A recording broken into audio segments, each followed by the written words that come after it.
মাদ্রাসার মোতাওয়াল্লি জুবায়ের সাহেব, প্রতিষ্ঠানের মোতাওয়াল্লি যিনি, তার কথাই তো গ্রহণযোগ্য হয়, তোমরা তার কথা কেন মানছো না? যদি বলো যে তার উপর আস্থা বিশ্বাস নাই, তাহলে এখানে আসো, কাকরাইলে ফয়সাল, আমিরে ফয়সাল যে শুরায় পরিচালিত হয়, সেখানে 6 ব্যক্তি ফয়সালা দিয়ে থাকেন। যদিও 6 ব্যক্তি, এখন 5 ব্যক্তি আছে।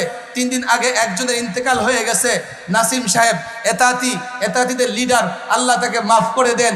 এখন আছে মাত্র ওয়াসিফ সাহেব, আর তার এগনিস্টে 4 জন। তো যেদিকে 4 জন ফয়সালা, তো সেদিকেই হবে।